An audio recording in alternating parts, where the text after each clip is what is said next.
구독, 좋아요. 자, 3부 시작하겠습니다. 강대규 변호사님 나오셨습니다. 어서 오십시오. 네, 안녕하십니까, 강대규입니다. 예. 사실은 주말에 좀 깜짝 놀라셨죠? 주말에요? 예.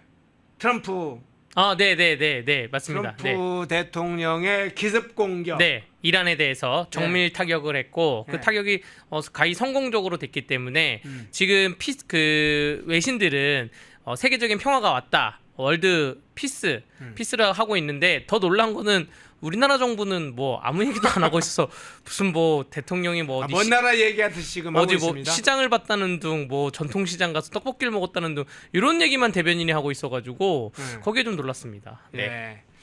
민주당에서 사실은 지금과 같은 중동 분쟁이 쌓였으면 이재명 정부하고 민주당이 집권 네. 여당이니까 확실한 입장이 나와야죠. 그리고 그에 따라서 한국 정부는 어떻게 대처를 하겠다, 미국과 어떤 관계, 나토와 어떤 관계를 맺고 중동에 있는 이런 분쟁도 해결하지만 이란의 국제적인 핵을 억제하거나 제거하는데 어떻게 협력하겠다, 이런 얘기를 해야죠. 사실은 지금 뭐 나토 정상회의는 참석을 안 하겠다라고 발표를 했잖아요. 그렇죠. 이재명 대통령이. 예. 그런데 지금 이란에게 공격을 한 이유가 이란이 우라늄 농축액을 가지고 핵탄두를 만들 것이 90% 이상 되면 핵탄두를 만들 것이라 보여지는데 이미 60%가 됐기 때문에, 평상시에는 30%고 농축 농도가 네. 60%가 됐기 때문에 의심이 돼서 정밀 타격을 한 것인데, 지금 그럼 마지막 이란은 그렇게 해서 핵시설을 없앴으면 마지막 남아있는 전 세계에 핵시설이 또 어디 있겠습니까? 북한에 지금 20기에서 50기를 만들 수 있는 거라 추정을 하고 있는데, 네. 그럼 여기에 대해서도 우리나라 정부에서 준비를 해야 되는데, 그러면 적어도 나토에 참석을 해가지고 나토에 출석을 해가지고 의견을 밝혀야 되는데, 윤석열 정부에서는, 윤석열 대통령은 3년 내내 나토에 참석을 했죠. 네. 근데 지금 참석을 안 한다라는 것 자체가 지금 문제가 좀 될 것 같습니다. 그렇군요. 오히려 분식 드셨던 거 그거 브리핑하고 있다. 그거 재밌네요. 네. 지금 시기에 분식 먹었다. 뭐 차에서 내려서 떡볶이를 먹었다는 등 뭐 이런 네. 얘기를 하고 있기 때문에 좀 네. 황당할 따름입니다. 네. 네. 자, 정청래 문제부터 한번 시작을 해보겠습니다. 정청래 과거에 발언했던 것들이 다시 쏟아져 나오고 있습니다. 이제 당 대표에 출마를 하니까 그간의 정청래를 지켜봤던 민주당 지지층들, 또 친명 지지층에서는 어유 잘하네, 이렇게 정청래 어루만져주고 엉덩이 두드려주고 그랬었는데, 지금은 상황이 달라지고 있네요. 한번 띄워주시겠어요? 예, 지금 이재명 지지층들, 친민주당 지지층들, 친명 커뮤니티 내에서 쏟아져 나오고 있습니다. 과거에 정청래 너 뭘 했는지, 무슨 발언을 했는지 이렇게 이야기를 했어요. 자, 위에 지금 트위터, 지금 X라고 부르죠. 거기에 올렸던 글이 있습니다. 지금 강성 지지층으로 보여요, 민주당. 이렇게 이야기해서 소위 해경궁 김치 사건, 김혜경 여사 음해 확산에 동참한 정청래 의원이 사죄했다는 얘기를 들어본 적 없다. 뭐 쭉 하면서 정청래는 지금이라도 대통령 과적과 당원 앞에 사죄하라, 이렇게 글을 올리니까 정청래가 답변을 했네요. 거기에 일베 가입 매우 안 좋게 생각합니다. 해경궁 김씨 누구 건지를 떠나 매우 분노합니다. 누구 거인지 밝혀야 됩니다. 이렇게 했어요. 자, 다른 영화 또 혹시 화면도 있나요? 예. 사람들이 잘 기억하지 못하는 게 22년도인가 23년도인가 정청래가 뜬금없이 과방위원장 집어던지고 행안위원장으로 간다고 설치는 통에 가방위원장이 장제원이에게 돌아가고 그 일로 일사천리로 방통위가 어쨌고 이렇게 됐다고 합니다. 지금 이렇게 계속 쏟아져 나오고 있는 거예요. 이 상황은 좀 어쨌든 정청래 당대표 출마 선언 이후에 네. 강성 지지층 내에서 상당히 강하게 드러나고 있는 하나의 장면인데 어떻게 해석하세요? 예, 저도 주말 사이에 제가 들어가 있는 각종 정치 정보방, 정치 카톡방에서 네. 이 보수 우파 쪽끼리 있는 카톡방에서는 저런 게 안 돌았는데 여야가 다 한꺼번에 모여 있는 정보방과 카톡방이 있거든요. 정청래 의원의 과거 저런 자료와 과거 방송했을 때 나갔던 동영상이 엄청 돌았습니다. 그 동영상을 보면 그 당시에 이제 이재명 성남시장 시절인데 혹은 경기도지사 시절인데 정청래가 방송에 출연해서 나는 이재명 경기도지사 마음에 안 든다. 당내 분란만 일으키는 사람 아니냐. 뭐 이런 식으로 얘기하는 영상이 쭉 돌았습니다. 이런 게 일맥선상이 뭐냐면 결국 민주당 내에서는 정청래가 당대표 출마 선언을 했고 당대표 선거라는 게 가장 먼저 출마 선언을 한 사람에게 선점 효과가 있습니다. 선점 효과가 있어서 지금은 아직까지는 뭐 오늘 이따가 11시에 박찬대 그 원내대표가 더불어민주당 당사에서 출마 선언을 한다고 합니다. 오늘 11시에 박찬대 원내대표의 출마 선언 전에는 일단은 정청래 후보자 한 명이기 때문에 선점 효과가 있을까봐 지금 찬물을 끼얹기에 엄청난 최선을 다하는 것이고요. 정청래 그 당대표 후보자, 더불어민주당 당대표 후보자인 정청래 의원은 아마 이번 전당대회 기간에서 본인이 썼던 저런 글에 대해서 밝혀야 되는데 저는 좀 더 당당히 밝혔으면 좋겠어요. 해경궁 김씨가 썼던 글이 다 노무현 대통령을 굉장히 음해하고 또 문재인 대통령을 굉장히 음해하고 이런 글만 엄청 올렸거든요. 제가 지금 차마 입에 담지 못하는 그러한 뭐 시체를 뺏겨서 뭐 눈물이 나냐 뭐 이런 식으로 해경궁 김씨라는 트위터 계정에 올린 것인데 그게 누군지 밝혀라라고 차라리 당당하게 나가는 게 낫지 않을까 저는 생각을 합니다. 예, 과거 영상에는 그런 게 있다고 하죠. 이재명 지사가 이야기를 하면 항상 분란이 일어난다. 이 지사가 그냥 싫다. 뭐 이런 발언도 정청래가 했죠. 그러니까 지금 이재명 좋아하는 강성 지지층에서 벌컥한 거죠. 아, 원래 정청래가 저런 인간들이었는데 잠시 잊고 있었구나. 뭐 이런 걸 다시 환기시키는 거죠. 그런데 또 하나의 실제 영상을 한번 보겠는데요. 매불쇼에서 정청래 의원이 출연해서 했던 영상 잠깐 보고 오겠습니다. 청와대 대통령 관저까지는 공개가 안 됐답니다. 그 입구까지만 공개됐고. 근데 좀 낡은 시설이래요. 그래서 그것도 아마 보수 공사를 해야 되지 않을까. 근데 거기는 빨리 아니 일단 출입 통제를 시키고 그 관광 홈페이지부터 막아야죠. 그게 아직 안 돼 있습니까? 아직 안 됐어요. 신축 공사하고 있대요 오히려. 네, 오히려 이제 관광객을 위한 그러면 제가 대통령실 비서실장한테 즉시 제가 지시를 하겠습니다. 지시를 한다고요? 누구신데 지시를 해요? 강훈식 비서실장한테. 아니 대통령실 아니 비서실장. 지시라는 단어는 사과하시죠. 제 학교 후배거든요. 아이고. 자, 웃고 넘어갔습니다만은 저 매불쇼에서 이제 청와대로 이전하겠다는 문제 이야기를 하다가 강훈식 비서실장한테 제가 대통령 비서실장한테 즉시 지시하겠다. 그러니까 이 사회를 맡고 있는 앵커인 최욱이 당황을 했어요. 지시를 한다고요. 누구한테요? 그러니까 강훈식 비서실장 이렇게 정청래가 이야기합니다. 그러니까 최욱이 이거 좀 사건 터지겠구나 생각했는지 지시란 단어는 사과하시죠. 뭐 이런 식으로 했어요. 지금 저 발언 지금 이 대통령도 그렇고 주변 사람들이 많이 봤을 텐데 어땠을 것 같아요? 그러니까요. 저게 만약에 강훈식 비서실장이 지금 강훈식 비서실장은 건국대학교 경영학과 94학번이고요. 네. 또 정청래 의원은 건국대학교 산업공학과 84학번입니다. 한 10년 차이가 나는 같은 건국대학교 출신이고 건국대학교 안에서 또 운동권 라인으로 아마 형성돼 있을 거예요. 그런데 학교 후배라 그래서 저렇게 지시를 내릴 수 있다는 것이 요즘 사회생활에서는 전혀 통용되지 않는 것인데 일단은 사고방식 자체가 아직도 80년대 운동권에 막 갇혀져 있다라고 생각이 들고요.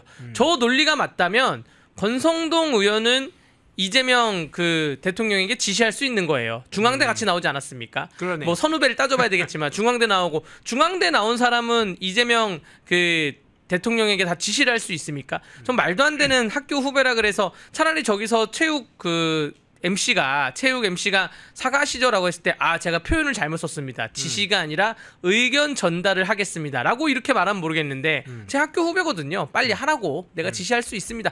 이런 식으로 뉘앙스로 말했던 것 자체가 굉장히 부적절하고요. 저게 학교 후배라 그래서 막 지시를 내린 저러한 행태가 만약에 제가 변호사인데 제가 같은 학교 후배인 경찰 검찰이 있다 그래서 제가 야 이거 수사 좀 적당히 해 뭐 이런 지시 있잖아요. 혹은 뭐 국회의원이 대통령 비서실장에게 야 이거 좀 빨리 해라고 지시하는 거 저런 게 우리 하지 말라고 형법이 되어 있는 게 직권남용죄 또 강요죄 저게 잘못하면 형사상 문제가 될 수 있는 것까지 형사상 문제까지 불거질 수가 있다라는 것입니다. 저 사고 방식에 대해서 정말 특이한 사고 방식 갖고 계신 것 같아요. 네. 저 사실은 영상을 보면 평소에 정청래 몸에 뭐가 어떻게 이제 사실은 깊이 스며들어 있는지가 좀 느껴지는데 자연스럽게 그게 드러난 것 같아요. 평소에 사실은 법사위원장을 할 때 하는 태도를 보면 국민의힘 의원들이 어떤 걸 제시하면 막 깔보면서 얘기를 네. 하잖아요. 약간 오만불손하게 예를 들면 5분간 나가서 서 있다 와 하는 네, 식으로 맞아요. 네. 하는 게 익숙하듯이 네. 그래서 아주 오만불손하고 이렇게 건방지고 남을 위에서 이렇게 깔보는 식으로 대화를 해서 그것을 짓누르는 네. 그런 방식을 법사위에서 많이 봤는데 저 방송에서도 강훈식도 바로 그런 식으로 이야기를 하는 걸로 보여요. 네, 맞습니다. 네. 그 어떠한 회의의 위원장이라는 혹은 이사회의 이사회장이라는 자리는 회의만 주재하는 것이고 발언권을 주는 것이고 본인의 의견을 피력하는 자리는 아닌데 정청래 법사위원장은 나는 위원장이고 너네는 위원이고 너는 증인이고 너는 참고인이니 나 빼고는 다 내 말에 수긍을 해야 된다. 내 지시를 들어라. 라는 식으로 회의를 진행하다 보니까 법사위 회의가 가끔 산으로 가는 게 아닌가 생각이 되고요. 아마 이제 저런 분이 민주당 당대표로 당선이 된다고 하면 민주당에 있는 모든 당원 구성원들은 내 말을 들어야 된다. 그럼 아마 이재명 대통령하고도 각을 세우게 되지 않을까라고 저는 생각이 듭니다. 그 이재명은 대통령이지만 또 민주당에서 당원들이 뽑은 내가 당대표이기 때문에 나는 생각이 다르다. 그럼 당은 내 말을 들어야 된다. 이런 식으로 가서 또 자중질환이 되지 않을까. 사실 뭐 민주당 당대표 선거 누가 되는지 크게 저는 관심이 없었는데 예. 정청래 그 후보자가 정청래 의원이 민주당 당대표로 좀 당선이 되면 또 좀 재밌는 모습이 되지 않을까. 이렇게는 기대는 좀 해보고 있습니다. 예. 시청하시면서 좋아요 한번 꼭 눌러주시기 바랍니다. 그러면 많은 도움이 됩니다. 그런데 정청래 이야기가 나오면 최근에도 계속 여러 분석들이 나오고 민주당 관계자조차도 그 정청래 뒤에 김어준이 있다. 네. 그래서 이번에 박찬대하고 정청래하고 당대표 지금 싸움이 벌어졌는데 이재명 지지층과 김어준 지지층 싸움이 이제는 초반에는 살살살 시작하더니 완전히 그냥 대결 구도로 가고 있다. 이게 이제 대리전 양상으로 진행되면서 싸움이 상당히 확전되고 있다. 이런 이야기가 많이 나와요. 네, 맞습니다. 이게 사실 그 뭐 야생에서 정치를 해왔던 사람과 예. 또 기본 정도를 지키고 법과 원칙을 나름 지키면서 해오는 사람들끼리 민주당 내에서 좀 싸우는 거예요. 지금 정청래와 김어준은 야생 정치입니다. 야생 정치.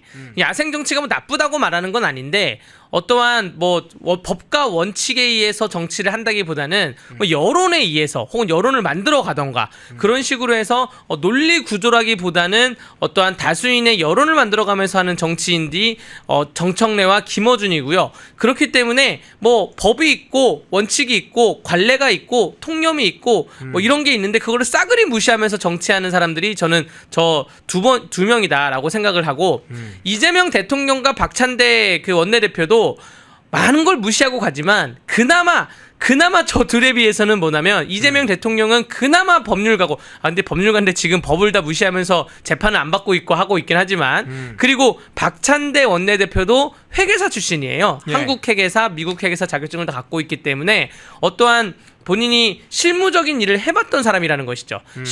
뭐 운동권으로 운동만 했던 사람이 아니라 실무적인 일을 해봤던 사람이기 때문에 두 사람의 스타일이 혁혁하게 다릅니다.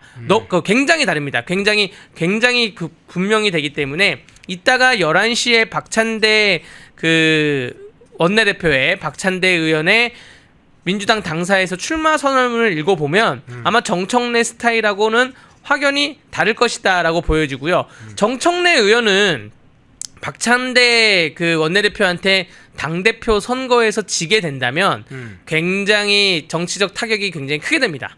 본인은 사선 의원이고 정치도 한참 오래 했고 그 전에 뭐 운동권으로서의 뭐 또한 뭐 즉 본인의 지분도 갖고 있고 하는데 이러한 싸움에서 박찬대 그 원내대표한테 당대표 선거에서 패배하게 된다라고 하면 앞으로 향후 정치적 동력이 굉장히 크게 상실될 것이다라고 저는 보여집니다. 아직 누가 이길지는 모르겠지만 지금 일련의 우리 오늘 펜앤마이크 주제도 보고 주말 동안에 돌았던 민주당 내 강성 지지층들 사이에 돌았던 자료들을 보면 그래도 정청래 의원이 좀 불리하지 않을까. 그럼 본인이 과거에 말했던 거에 대해서 다 뒤집어야 되는데 저분은 뒤집을 수도 있다 생각해요.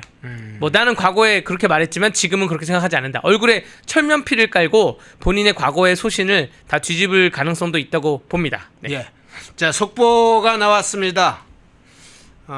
이 대통령이 나토 정상회의에 불참한다고 입장을 공식적으로 발표를 했는데 일본의 니혼게이자이 신문, 니케이 신문이라고 부르죠. 니혼게이자 신문에 속보가 나왔는데 미국 측에서 그러니까 트럼프 대통령이 내일하고 모레 24일, 25일에 열린 나토 정상회의 때 IP4, 그러니까 IP4는 인도 태평양 지역 파트너 4국이죠.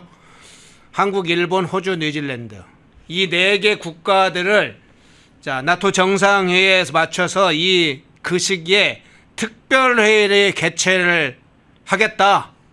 네 국가들 이 특별회의 개최에 참여해달라. 이런 식으로 미국이 조정을 하고 있다. 제안을 하고 있다. 이렇게 보도가 나왔습니다.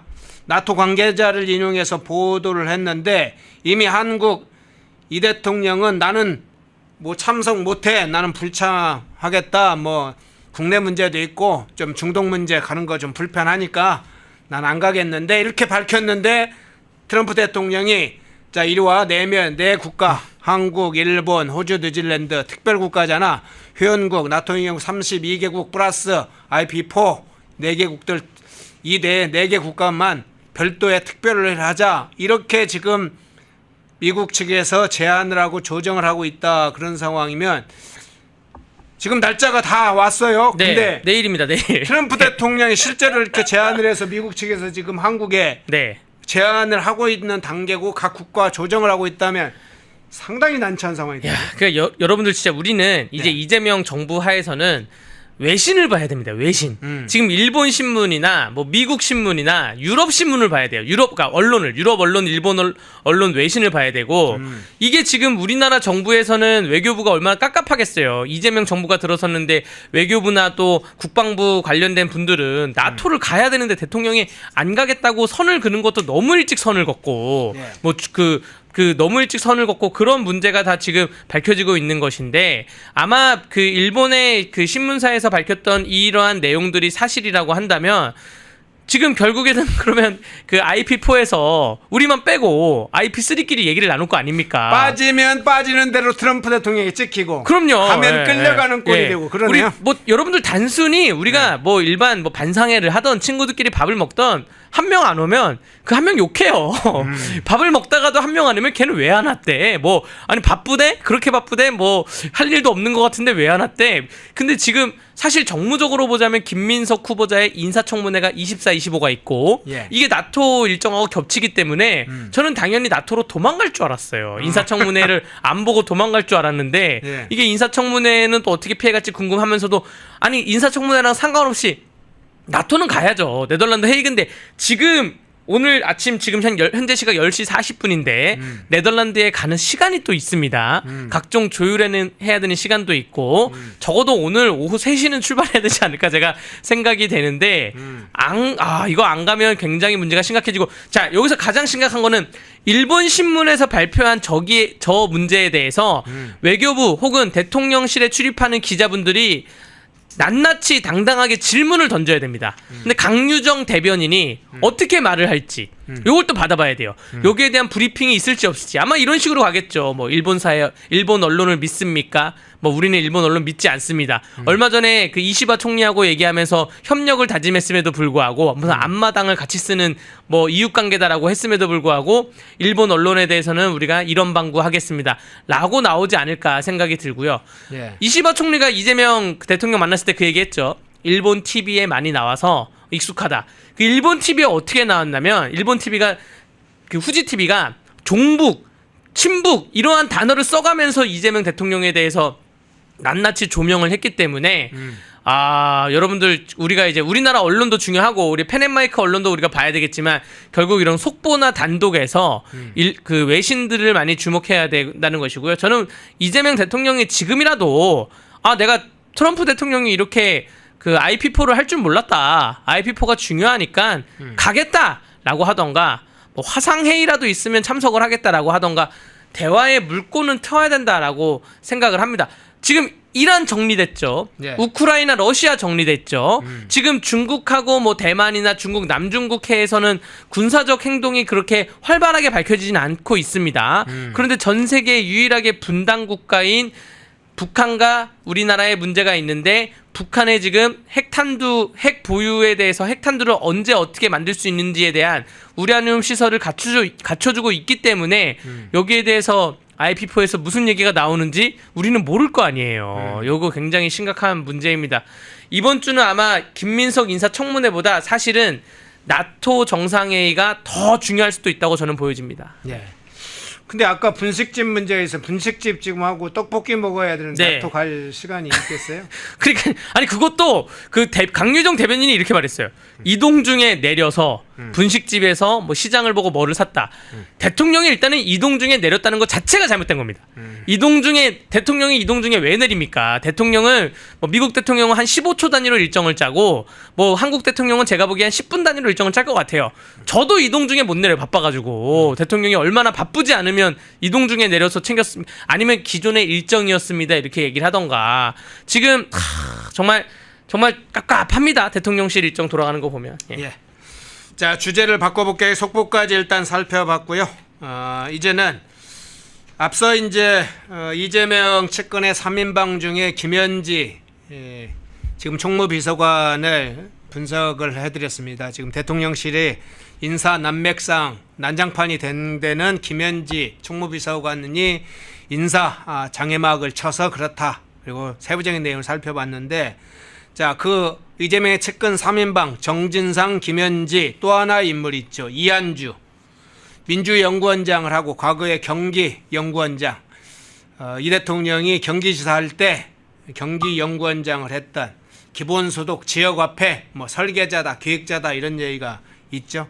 강모 교수와 둘이 주도했다고 알려져 있는 이 이한주 국정기획위원장을 지금 맡고 있는데 계속 보도가 나와요. 각 부처별로 업무 보고를 지금 지난주부터 받았잖아요. 네. 근데 계속 지금 검찰, 방통위, 뭐 기재부 여러 곳을 일종의 표적을 삼는 것 같은데 중간에 보호받다가 퇴장을 넣고 그만하겠다고 중단시키고 지금 네. 쫓아내고 있어요. 갑질 논란도 지금 제기되고 뭐 길들이기 논란도 제기되는데 어떻게 평가를 하세요? 이게 정말로 이렇게 오만한 뭐 인수위, 이렇게 오만한 국정기획위원회가 있었나라고 생각이 들 정도로 좀 너무한 것 같아요. 일선의 공무원들이 보기에는 아니 지금 정권 차지했다 그래서 너무나 갑질이 심한 거 아니냐 생각이 들면서도 저는 저러한 그 이한주의 브리핑에서 업무 보고가 너무 부족하다. 다시 해오라고 퇴짜놨다라는 거에 대해서 직장인 커뮤니티에 대해서 댓글을 달린 것 중에 뭘 봤냐면 네. 우리 팀장이 본인도 뭘 해야 될지 모를 때 저런 말 많이 하더라. 뭐 이런 얘기를 합니다. 그래요? 그러니까 본인이 그러면 정확하게 뭐뭐뭐 지시를 내리던가 그냥 뭘 보고를 올렸는데 무조건 이거는 부족해 다시 해와. 그러니까 뭐가 부족한지도 명확히 얘기하지 않으면서 다시 해오라는 것이고 사실 그 이한주 위원장이 경제학을 전공하고 뭐 겸임 교수도 하고 했기 때문에 어떠한 거시경제, 미시경제 큰 틀에서는 전문가일 수도 있지만 실물 경제, 우리 소상공인 경제나 이런 문제는 행정고시를 재경직 패스해가지고 20년, 30년 동안 이 재경직에 있었던 공무원들이 훨씬 전문가거든요.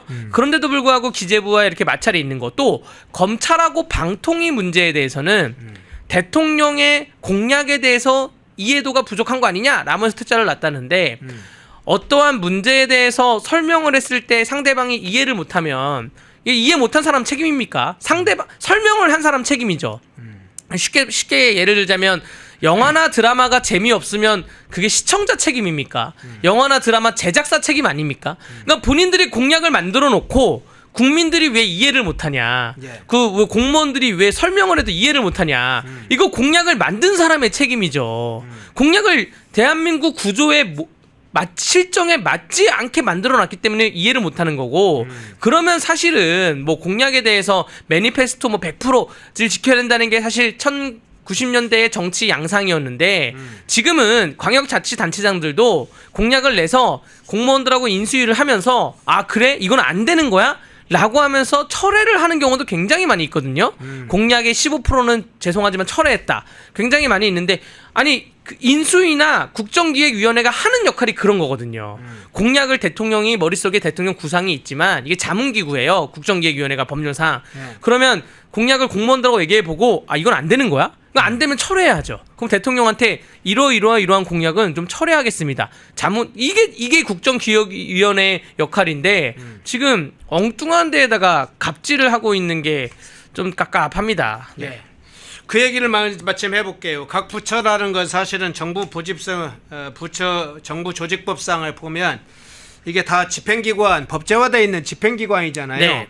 지금 국정기획위원회는 자문위, 사실상 뭐 형식은 자문화되어 있지만 임무 집행기관이나 의결기관이 아닙니다. 사실은 이제 기재부도 그렇고 다 어떤 특수한 업무에 대해서 의결하고 집행하는 기관들이어서 이 정부조직법이 딱 법제화되어 있어요. 그런데 이 국정기획위원회가 마치 임의성에 좀 가까운 이 자문위 성격이 강한데 이 조직이 마치 의결기관인 것처럼 지시할 수 있는 기관인 것처럼 착각을 하고 이게 사실상 이 국정의 중요한 집행기관인 이 각 부처를 그 권한을 가지고 있는 걸 막 제멋대로 자신들이 의결하는 기관처럼 지휘를 하고 있어요. 네. 이 문제도 문제이지 않습니까? 정말 이럴 때가 쓰는 말이 나라꼴이 말이 아니다라고 이런 말을 쓰는데요. 대통령직 인수위원회는 법이 있습니다. 국회에서 만든 법이 있어요. 그렇기 때문에 뭐 관계부처가 보고를 하는 것도 어느 정도 용인이 되는 건데 국정기획위원회의 설치 및 운영에 관한 규정은 국회에서 만든 법이 아닙니다. 국민의 대표들이 만든 법이 아니라 대통령이 대통령령으로 그냥 만든 거예요. 그럼 여기에는 조항도 많지 않아요. 뭐로 돼 있냐면 그냥 위원회는 다음 각 호의 사안에 대해서 대통령 자문에 응한다라고 되어 있어요. 그 역할이 대통령이 자문을 물어보면 여기에 응하는 거예요. 그러네요. 그 자문을 요구하는 것도 딱딱 규정이 정해져 있는 게 정부의 조직 기능 및 예산 현황의 파악, 정부의 국정 기조 설정, 정부의 주요 정책의 선정 뭐 이렇게만 되어 있습니다. 그러면 이걸 자문하기 위해서 이 전문가들이 교수 집단들이 본인들이 공부를 해서 자문을 해야지 이거를 뭐 기재부, 검찰, 방통위, 문광부, 뭐 각종 등등 국세청 등등 보고를 받으면서 뭐 과기부 보고를 받으면서 야 우리 자문해야 되니까 우리한테 보고해봐. 이렇게 할 수 있는 법령이나 대통령령의 규정은 어느 곳에도 없습니다. 그러면 어떻게 해야 되냐? 좀 부탁을 해서 의견 조율을 해서 사실 뭐 요즘에 각 부처의 예산이나 직원 현황 같은 거는 다 공개가 되고 나와 있습니다. 그래서 사실 의견 조율할 필요도 크게 없지만 대통령 구상이 이런 생각이니 이건 어떻게 생각하냐고 의견 조율을 해야지 이거를 뭐 일렬로 오전 오후 다 대기시켜 가지고 보고를 받은 다음에 국회입니까? 국회도 요즘에는 조율을 하는데 보고를 받은 다음에 거기에 대해서 야 보고가 허술하니까 퇴짜 놓고 이렇게 할 수 있는 법률적 근거가 전혀 없어요. 이거 직권남용이거든요. 이거 강요죄이거든요. 근데 지금 공무원분들께서 얼마나 답답한 게 지금 정권이 바뀐 지가 얼마 안 됐으니까 일단은 여기에 대해서 다 협조를 해주고 있는 겁니다. 업무 보고 사실 안 해도 돼요. 업무 보고를 대통령이 지시를 내리면 와서 보고를 해야 되겠지만 국정기획위원회가 지시를 내리는 거는 보고를 안 해도 됩니다. 자문기관이니까 대통령 자문하는 거. 네, 기관이니까. 대통령을 자문하는 이렇게 되면 여러분들 민주평통 있잖아요. 네네. 민주평통도 대통령 자문기관이거든요. 그러네요. 아니 민주평통이 국방부에게 업무 지시 내려가지고 업무 보고 좀 하세요. 민주평통 의장이 뭐 법무부나 뭐 혹은 뭐 통일부에다가 통일부나 뭐 이런 데다. 통일부 장차관 와가지고 보고 좀 하세요. 이게 되는 겁니까?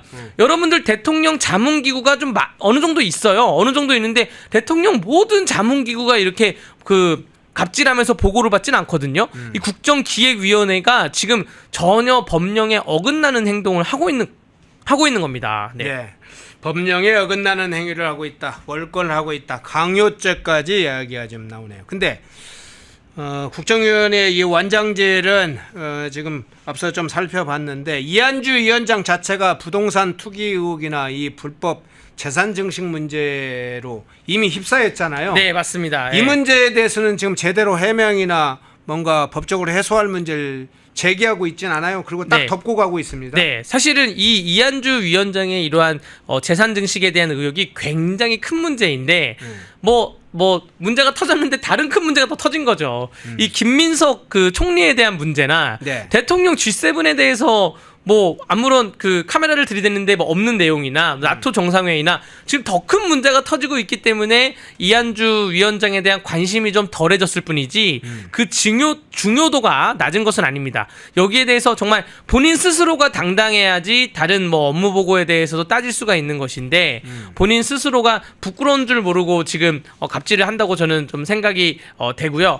그 국정기획위원회 그 관련 규정을 보면 수당이 있어요. 수당 규정이. 네. 위원회 위원장, 부위원장, 위원 등은 예산 범위 내에서 수당이나 그 여비, 그 밖에 경비를 지원받을 수 있다라고 되어 있거든요. 그러면 아니 대통령에게 자문을 하려면 스스로가 공부를 해가지고 스스로가 연구를 해가지고 대통령님 이건 이렇습니다 저렇습니다 해야 되는데 지금 양상이 본인들은 팔짱 끼고 앉아 있어가지고 야 보고해봐 대통령이 궁금해한다니까 보고해봐 와가지고 지금 허들력한만 하는 거 아니에요. 그럼 대통령이 직보를 받아도 되는데 업무 보고에 대해서 근데 이렇게 팔짱 끼고 허들만 받으면서 다시 해와라고 그렇게 말을 하는 그냥 문서만 읽고 다시 해와라고 그런 말하는 과정에서 과연 수당과 여비를 어느 정도로 받을지가 좀 굉장히 궁금하거든요. 저거 그래. 국민의힘 의원들이 지금 이한주에 대해서 공격 포인트를 놓치면 안 됩니다. 우리가 할 거는 다 하고 인사청문회는 인사청문 위원들이 하고 국정기획위원회의 그 임기가 60일이에요. 60일인데 20일 연장할 수 있도록 되어 있거든요. 그럼 아직도 많이 남아 있습니다. 아직도 많이 남아 있기 때문에 공격 포인트에 대해서 수당이나 여비에 대해서는 자료 요구 오늘 하면 내일 올 거예요. 그냥 전화로 물어봐도 됩니다. 그리고 나중에 전화로 구두로 말해주고 서면으로는 뭐 내일 받던가 저거 좀 받아봐가지고 과연 얼마의 돈을 받길래 한 달에 얼마를 받길래 혹은 저 업무보고 심사수당을 얼마를 받길래 저렇게 오만방자하는지도 좀 찾아봤으면 좋겠습니다. 예. 네. 자 이한주 이제 이 대통령의 최측근 3인방 중에 하나인 이한주 문제까지 살펴봤고요. 자 짧게 조은석 특검 문제, 내란 특검 문제 한번 좀 살펴보겠습니다. 내란 특검이 이제 뭐 특별검사가 임명되고 특검보도 임명이 되고 검사들도 한 뭐 거의 40명 가까이 투입이 되고 뭐 대규모로 지금 이루어지고 있는데 이 문제부터 여쭤볼게요. 이 내란 특검이 사무실을 서울 고검에 냈어요. 네. 뭐 이유는 보안상의 이유, 도감청의 위험 뭐 이런 게 있어서 서울 고검에 내란 특검의 사무실을 내게 됐다, 쓰게 됐다 이렇게 나와 있는데 정부 과천청사도 있고 몇 곳에 장소가 있었는데 서울 고검에 들어갔다. 이걸 어떻게 해석을 합니까? 전혀 이해가 안 되는 부분이고요. 예. 이게 논리가 맞으려면 기존의 특검에서 도감청 사례가 있어야 됩니다. 우리가 정부 과천 청사를 이용했더니 도감청 사례가 있었다. 기존에는 과천 청사를 이용 안 하면 민간 별도의 사무실을 만들면서 이 도감청 방지나 어떠한 이러한 보안 인프라에 대한 예산을 별도로 지원받아가지고 보안 인프라 시설을 설치하거든요. 거의 국정원급으로 설치를 한다고 제가 들었어요. 그런데 그럼에도 불구하고 도감청을 당했었다라고 하면 이해가 되는데 지금 서울 고검 건물로 왜 들어가는지 서울 고검 건물로 들어갈 거였으면 특검을 하면 안 되죠. 그냥 일반 서울 고검한테 이 사건을 맡겼어야죠. 일반 검사들한테.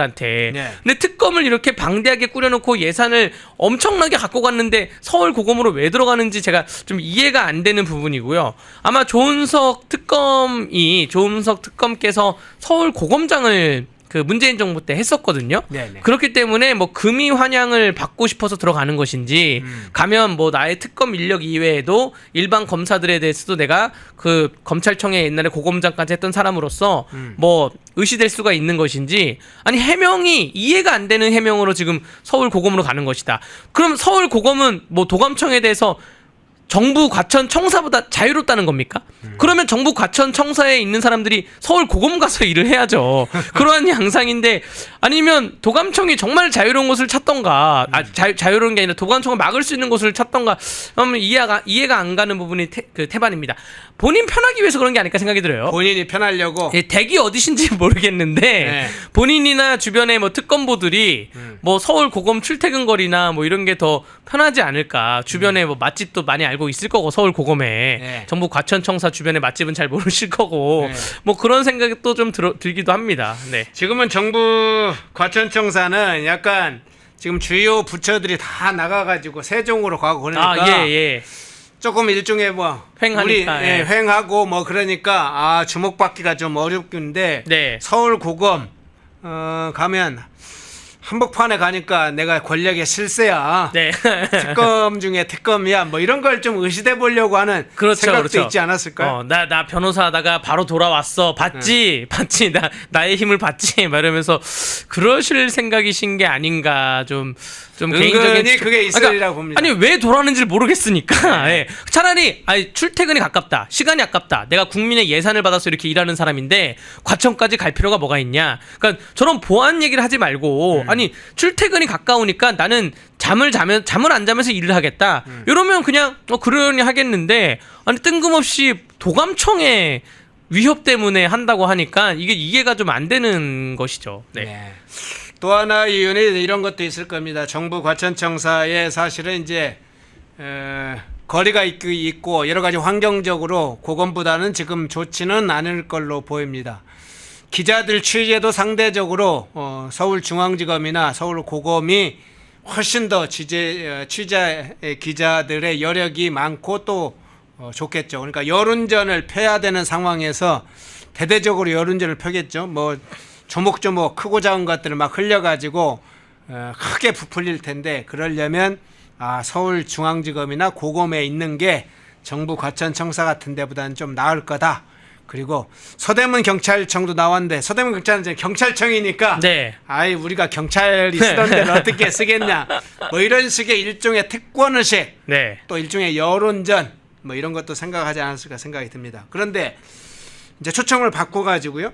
내란 특검 수사가 수사 내용 중에 보면 외환죄를 좀 다룰 것이다 이런 얘기가 나오고 있어요. 네. 어떻게 보세요? 사실은 이 내란 특검이라고 하는 민주당이 주장하는 그것이 이미 네. 경찰에서도 조사를 했었고 검찰에서도 조사를 했었고 공수처 가서 조사하고 다시 기소를 검찰이 하고 이런 일련의 과정들에서 네. 이미 재판을 지금 진행하고 있잖아요. 네. 그건 뭐냐? 더 이상 수사할 게 없는 거예요. 수사할 게 없는데 지금 특검으로 우겨 넣었으니 외환이라 그래가지고 외환죄는 우리가 적국 북한에다가 북한을 꼬드겨가지고 다시 뭐 국내에 분란을 일으킨다 이게 외환인 건데 이 외환이라는 거를 그럼 수사를 해야 되겠다. 1년에 뭐 내란 이런 거는 다 수사를 했으니까 핑계거리를 하나 만든 것인데 이 핑계거리가 말이 안 되는 게 그럼 기존의 경찰, 검찰, 공수처는 이 외환에 대해서 수사를 안 했겠습니까? 했는데 없으니까 말도 안 되는 것이니까 지금 이 외환을 집어넣은 것이고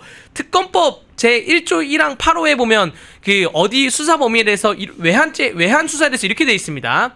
무인기 등으로 북한을 자극하여 무력 충돌을 유도하고 그 충돌을 계엄 선포의 명분으로 삼아 내란을 시도한 정황 이거를 수사를 하겠다는 거예요. 네네. 이거 경찰, 검찰, 공수처가 안 했겠냐고요. 했는데 이거 소문만 있고 말도 안 되는 얘기니까 그 안 했다는 것이고 이게 구조를 보면 군부 내부 일각에서 북한에다가 그 무인기를 보내가지고 북한이 다시 쳐들어오게 뭐 유도를 한다는 그런 것인데 일단은 뭐 무인기 뭐 침투 계획에 아무런 뭐 실존 그 여부도 밝혀진 게 없고 또 뭐 그러니까 말도 안 되는 뜬구름 잡는 소문을 가지고 지금 우리가 예산 낭비를 하고 있다. 저는 이렇게 생각을 합니다. 예. 그러면 지금 말씀하신 이 외환죄 형법상 외환죄가 이게 성립이 가능한지 일단 뭐 북한에 무인기를 보냈는지에 대한 증거부터 이제 확인해야 될 텐데 네. 이 부분도 그렇고 설령 이제 무인기를 우리가 보냈다 하더라도 이 대개 무인기는 정찰 목적으로 네. 보지 않습니까?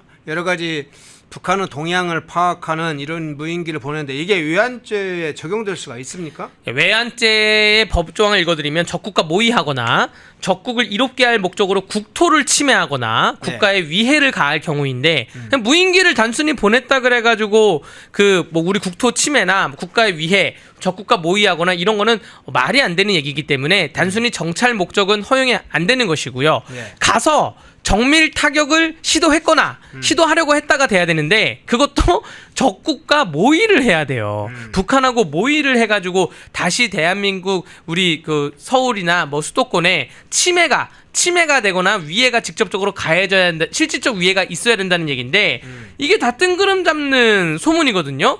요거 예전에 그 김어준이라는 사람이 국회 과방위에 나와가지고 무슨 인민군 복장을 입고 뭐 교라를 시킨 다음에 뭐 다시 그 인민군 복장을 벗고 북한으로 올라간다는 뭐 이러한 계획을 뭐 있었다. 뭐 체포조가 도는데 인민군이 체포한다. 이거 특검에서 김어준 불러 조사하세요. 왜냐하면 그때 김어준 씨가 국회에서 질문을 안 받았어요. 최민희 왜 과방위에 나온지 모르겠는데 최민희 과방위원장이 질문은 못 받게 하겠다 그래서 질문을 받지 않고 그냥 자기 할 말만 하고 쓱 사라졌거든요. 이거 특검에서 조은석 특검님이 지금 검찰 내에 받는 평가가 여야를 가리지 않을 것이다. 정말 그 칼을 휘두르는 칼에 누가 맞을 줄 모른다라는 그러한 평가를 받고 있는데 조은석 특검님 김어준 씨 불러가지고 조사를 명백히 해서 이 얘기 누구한테 들은 거야? 그럼 그 들은 사람 또 조사해서 또 누구한테 들은 거야? 그리고 민주당 국회의원들도 이 시기에 청문회에서 특별위원회 하면서 많은 의혹을 제기했잖아요. 뭐 제보를 받았다면서 다 제보를 받았습니다. 그 제보 누구한테 받은 거야? 특검이 불러가지고 조사를 좀 철저히 했으면 좋겠습니다. 그런데 이 외환죄가 성립이 저는 안 될 것 같다 보여지고요. 네. 자, 특검 할 수가 있죠. 국민 의혹을 풀어주려면 특검을 해서 이 아까 말한 그 외환죄 목적 그 수사 목적이 있다 그래도 막상 수사를 했는데 결과가 없잖아요. 그럼 결과가 없다고 발표를 해야 됩니다. 결과 없습니다라고 발표를 해야 되는데 결과를 만들려고 우격 넣다가 이상한 꼴이 나올 수가 있다. 그러니까 조사를 했는데 당연히 불기소가 될 수도 있거든요. 조사했는데 국민 예산으로 우리가 다 조사를 해봤는데 국민 여러분 안심하십시오. 불기소입니다. 이렇게 할 수도 있다는 점을 좀 특검에 있는 검사님들이 알아주십사 말씀드리겠습니다. 예. 실제로는 불을 막 피워놓고 연막만 막 치고 나서 실제로는 실체가 없는 네. 그렇게 해놓고는 마치 국민들 기억 속에는 그런 게 있었던 것처럼 네. 잔상만 남게 하는 이런 네. 일들 많이 민주당이 해왔기 때문에 아마 그 연장선에서 이 이재명 측 관계자들이 하지 않을까 그 부분도 좀 살펴봐야 될 것 같습니다. 마지막 질문 드릴게요. 자, 조은석 내란 특검이 지금 역대 특검 중에 최대 규모라고 합니다. 267명 정도 된다고 그래요. 특별검사, 뭐 그다음에 검사보, 그다음에 검찰에서 파견한 검사, 그리고 검찰 수사관, 경찰 수사관 해서 막 260 어마어마한 규모로 지금 내란 특검 하나에만 해도 이렇게 많은 인력이 투입됐는데 많은 인력이 투입됐다는 것은 이 내란 특검을 어떻게 하겠다는 정책 의도가 드러나기도 하지만 동시에 검사들이나 그러니까 검찰 수사관이나 경찰이나 다 자기 민생 관련된 범죄나 마약 범죄나 폭력 범죄나 이런 거 수사를 하거나 관련된 일을 하고 있는 사람들이잖아요. 네. 근데 이런 대규모 인력을 특히나 검사 막 40명 정도를 데려갔다고 하는데 데려가면 이 민생범죄, 마약범죄 실질적으로 국민들에게 피해를 주는 이 범죄 행위 결국은 사실상 손을 놓게 되는 상황이 오네요. 그러니까 267명 정도의 검찰과 수사관 인력이 다 투입되면요. 예. 제 생각에는 요즘 여러분들 대한민국의 가장 큰 형사 사건이 그 마약이 있고 보이스피싱이 있고 도박장 사이트 세 가지가 이제 3대 사건의 가장 큰 문제입니다. 이 문제가 세 가지가 영화에도 많이 나오고 드라마에도 많이 나오잖아요. 이게 정말 문제가 있기 때문에 이 그 영화나 드라마 소재가 많이 되는 것이고 저도 이러한 류의 사건을 많이 해요. 그런데 267명 정도면 적어도 부산 광역시 전체에 이 마약, 보이스피싱, 도박장 사이트 등을 다 소탕할 수 있는 정도의 인력이에요. 제가 보기에는 중앙지검 관할이 서울에 한 12개, 13개 구가 관할일 거예요. 그 관할 전체에 이 267명을 다 투입하면 적어도 강남 일대에 있는 마약을 일망타진할 수가 있습니다. 일망타진을 하던가 혹은 보이스피싱, 도박장 사이트를 일망타진할 수가 있어요.